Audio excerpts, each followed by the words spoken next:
Bonjour Georges. Bonjour Vincent. Et on part justement en Ukraine où donc la situation politique s'est débloquée, certes, mais l'économie, elle, est, on peut le dire, au bord du défaut de paiement. Et les créances de l'État ukrainien s'accumulent. Elles représentent plus de 13 milliards de dollars. C'est d'ailleurs pour honorer ces échéances que l'ancien président ukrainien Viktor Yanukovych avait accepté le prêt de 15 milliards de la Russie. C'est d'ailleurs ce qui avait déclenché la crise. Celui-ci risque de tomber à l'eau si le pays se tourne vers l'Europe. Il faut donc trouver de l'argent et rapidement, avant que l'économie s'écroule totalement. Certains dirigeants encouragent le pays à se tourner vers le FMI. Les détails avec Axel Simon. L'économie ukrainienne est à genoux, fragilisée par des semaines de contestation. L'une des priorités est de relancer la machine économique. La reprise économique est la mission du nouveau gouvernement qui sera formé après l'élection présidentielle.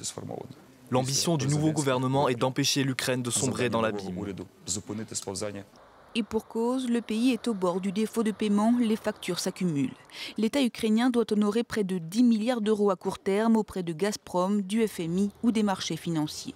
Et le pays peine à se refinancer. Les investisseurs n'ont plus confiance. L'agence de notation Standard & Poor's a sonné le coup de grâce vendredi dernier en dégradant la note de l'Ukraine à CCC. Kiev a besoin d'une perfusion financière de toute urgence. Moscou avait promis 11 milliards d'euros au président destitué Yanukovych. Aujourd'hui, les autorités ont bloqué le versement des aides promises et réclament le paiement des factures de gaz pour le mois de janvier. L'autre solution, c'est de se tourner vers l'Europe ou le FMI. Si les autorités ukrainiennes venaient à demander le soutien du FMI, qu'il s'agisse de conseils de politique économique ou d'une aide financière couplée à des réformes économiques, nous nous tenons à leur disposition.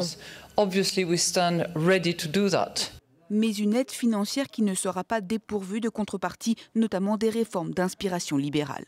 Le secrétaire au Trésor américain et le ministre des Finances britannique ont appelé l'Ukraine à entamer des discussions avec le FMI sur un éventuel plan d'aide.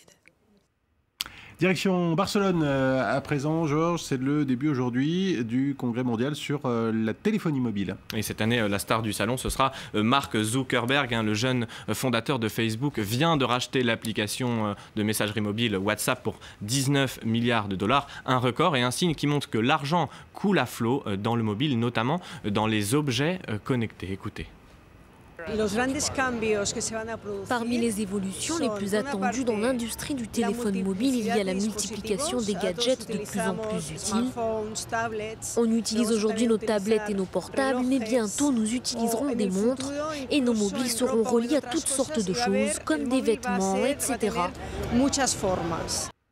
On jette à présent un coup d'œil au marché financier, en commençant par l'Asie. Ça donnait quoi ce matin, Georges ? La clôture, c'est du rouge partout en Asie. Les marchés chinois dégringolent en particulier. Vous le voyez tout de suite, moins 1,80 à Shanghai. Les analystes anticipent la baisse des crédits dans l'immobilier, de quoi mettre en difficulté de nombreux promoteurs et banques endettés. Même tendance en Europe. Londres et Francfort ouvrent dans le rouge. Seul Paris s'en tire bien. Le CAC 40 est à l'équilibre. La grande interrogation du moment sur les marchés, c'est jusqu'où le mauvais temps et les tempêtes de neige vont perturber l'activité de l'économie américaine, le rebond de l'économie américaine. On en saura un petit peu plus tout à l'heure puisqu'on attend des chiffres dans l'immobilier américain cet après-midi pour l'ouverture de Wall Street. On passe à ce qui fait de l'actualité des entreprises en bref et en images, Georges. SFR ne va pas s'introduire en bourse, mais devra fusionner avec Numéricable. Le conseil de surveillance de Vivendi, la maison mère d'SFR, a donné son feu vert vendredi. L'opération valorise l'opérateur à plus de 15 milliards d'euros. L'entreprise pourrait utiliser le réseau de Numéricable et ne plus louer celui d'Orange. De quoi être en meilleure position pour lutter contre la concurrence agressive de Free. Netflix s'associe à Comcast pour un meilleur débit. Le phénomène américain de vidéo à la demande est le premier distributeur de séries et de films aux États-Unis. Les détails financiers de l'accord n'ont pas été divulgués. Il pourrait pousser d'autres opérateurs américains ou européens à monnayer leur vitesse avec Netflix. Et enfin, un membre du conseil d'administration de la fondation Bitcoin vient de démissionner ce lundi. Directeur général de Mt. Gox, Marc Karpeles, y représentait les entreprises liées à la monnaie virtuelle. Il dirige une plateforme d'échange de Bitcoin basée à Tokyo. Sa décision intervient après la découverte d'activités inhabituelles dans les comptes Bitcoin de sa plateforme. Son entreprise dit enquêter pour en savoir plus. Depuis plusieurs jours, les retraits en dollars n'y sont plus autorisés.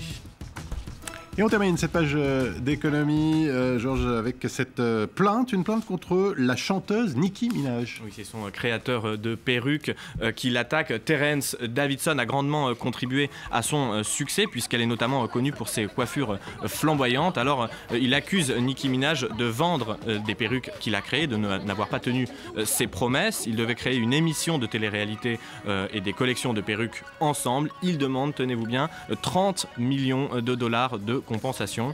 Alors, bon, je ne vais pas vous proposer encore une fois de perruques. J'ai pas eu l'avis d'Hélène tout à l'heure sur les perruques. Je trouve ça tout à fait ravissant. C'est magnifique, voilà. Effectivement. La verte du début qu'on n'avait pas vue tout à l'heure, elle est vraiment très bien. Avant de passer à vous, merci Georges Ledrec, merci. Avant de passer à vous, Hélène, peut-être cette dernière information qui